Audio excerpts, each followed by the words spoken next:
Thank you very much, Senator Harkin, and for your extra courtesy here today. We are celebrating the 40th anniversary of the passage of Title IX, and we salute Patsy Mink, who led the fight in the House, and Birch Bayh, our colleague here in the Senate. In 1972, I never thought I'd have warm thoughts towards Richard Nixon. But here we are today. And it was President, and I think we need to acknowledge President Nixon's leadership in moving the Title IX legislation forward. Without his support, I don't believe we would have been successful.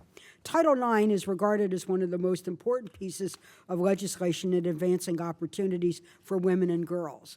Often the biggest press goes around sports achievements, but Title IX was meant to open doors and establish parity in terms of particularly the field of education, and along with that would be the participation in college athletes and then in others. In 1972, women were not in many universities. Harvard, Princeton, my own hometown of Johns Hopkins was all male and mostly all white. Women were not included in the protocols at the National Institutes of Health.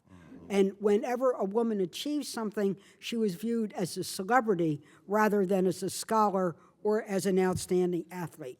So much has changed, and today we'll hear from really the founding mothers and the first to be able to move so many of these advances forward. Each and every one of them in their own way had incredible and has an incredible personal narrative, and we support them. Billie Jean King. I remember the famous tennis match with Bobby Riggs when we chose sides and we fought it out, and we saw you give the word love a new meaning in terms of that challenge.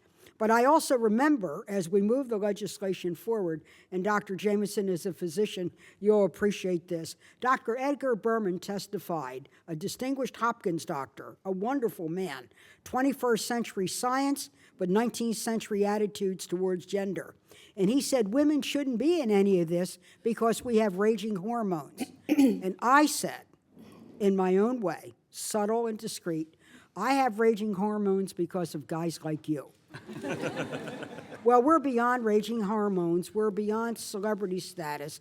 We're into the achievement status. And thanks to this, women are no longer viewed as novelties when they make achievement. They're no longer viewed as celebrities when we achieve things. They're used as athletes, as scholars, as physicians, as scientists, as superintendents of one of our great government naval institutions like the Coast Guard Academy. Admiral Sloas is a Maryland woman. And so we are very proud of that. And we're very proud of the fact that Dr. Bernice Sandler, then a doctoral student at the University of Maryland, was denied a faculty teaching position and was told she was just too bossy for a woman. Well, we in Maryland have heard that before, and we don't put up with it. I didn't put up with it, and I am bossy.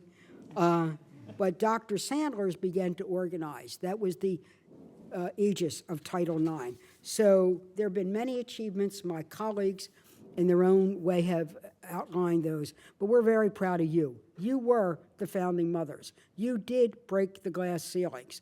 And often when we think of being the first for a long time, you were the only. But because of your legacy, you were not only the first, but now there are the many. Thank you for what you did. Thanks to President Nixon. And thanks to all who've made this possible.